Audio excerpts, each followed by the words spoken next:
Part II, Chapter 4 of Anna Karenina by Leo Tolstoy, translated by Nathan Haskell Doyle. This recording is in the public domain. Read by Marianne Spiegel. The highest Petersburg society is remarkably united. Everyone knows everyone else, and everyone exchanges visits. But in this great circle there are subdivisions. Anna Arkadyevna Karenina had friends and close relations with 3 different circles. One was the official circle, to which her husband belonged, composed of his colleagues and subordinates, bound together, or even further subdivided, by the most varied and often the most capricious social relations. It was now difficult for Anna to call back the sentiment of almost religious respect which at first she felt for all these personages. Now she knew them all, as one knows people in a provincial city.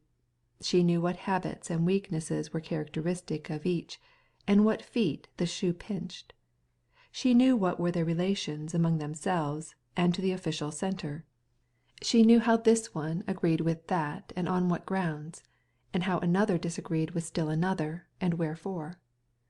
But this administrative clique, to which her husband belonged, could never interest her, in spite of the Countess Lidia Ivanovna's suggestions, and she avoided it.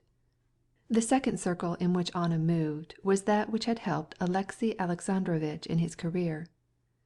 The centre of this circle was the Countess Lidia Ivanovna. It was composed of aged, ugly, charitable and devout women, and intelligent, learned and ambitious men.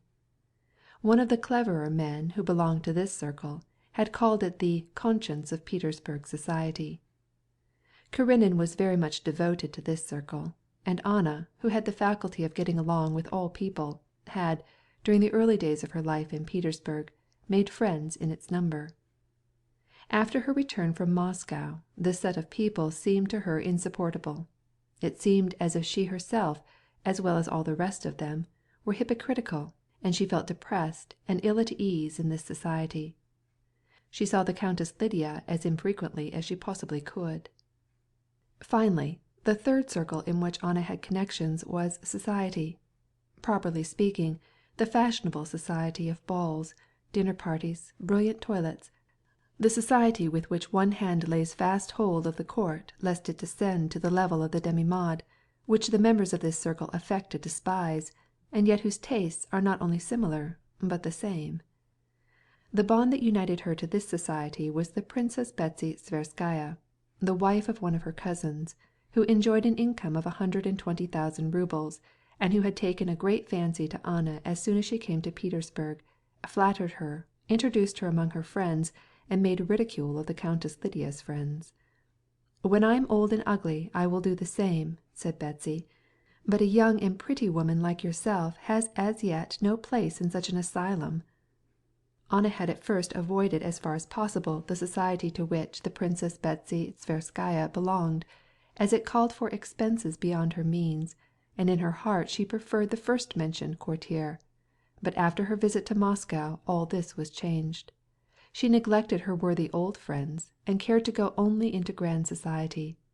There she met Vronsky, and experienced tumultuous pleasure in these meetings. They met with especial frequency at the house of Betsy, who was a Vronskaya before her marriage, and was an old cousin of the Count. Vronsky went everywhere that he was likely to meet Anna, and if possible, spoke to her of his love. She gave him no encouragement, but every time she met him there flamed up in her soul the same sense of animation which had seized her the moment that they met, for the first time, on the train at Moscow.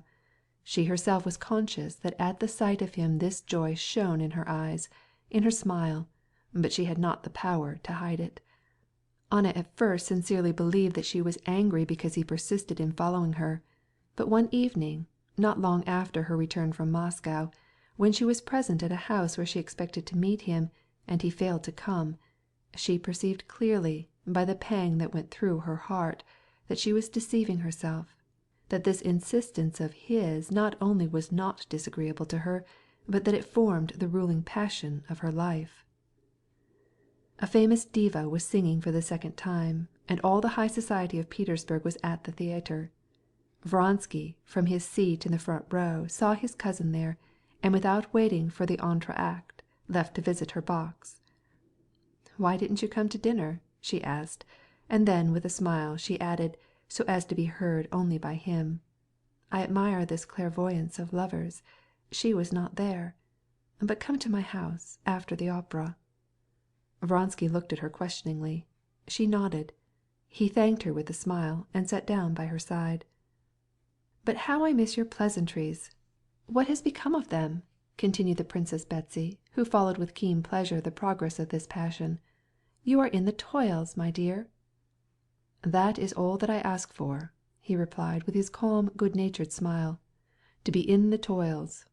If I complain it is not because I am too little in the toils, if the truth must be told. I am beginning to lose hope." "What hope could you have?" asked Betsy, taking the part of her friend. "Let us have a clear understanding." But the fire in her eyes told with sufficient clearness that she understood as well as he did what his hope meant. "None," replied Vronsky, laughing, and showing his regular white teeth.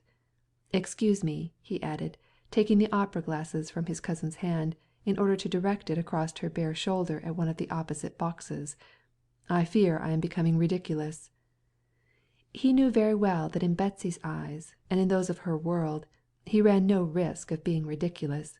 He knew very well that in the eyes of such people, the rôle of an unsuccessful lover of a young girl or an unmarried woman might be ridiculous, but not so the rôle of a man who pursues a married woman, and at any price makes it his aim to lead her into committing adultery.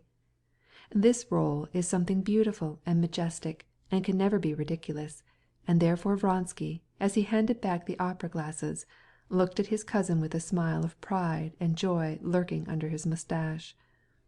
"And why didn't you come to dinner?" she asked again, unable to refrain from admiration of him. "I must tell you, I was busy. And what about? I will give you one guess out of 100, out of 1,000, and you will never hit it. I have been reconciling a husband with his wife's persecutor. Yes, fact." "What, and you reconciled them?" "Pretty nearly." "You must tell me all about it," said Betsy, rising. "Come during the next entr'acte." "Impossible. I am going to the French theatre." "From Nilsson?" said Betsy with horror, though she could not have distinguished Nilsson from the poorest chorus singer. "But what can I do? I have made an appointment in order to finish my act of peacemaking." "Blessed are the peacemakers, for they shall be saved," said Betsy, remembering that she had heard somewhere some such quotation. "Well, then, sit down and tell me all about it." And she resumed her seat. CHAPTER 5.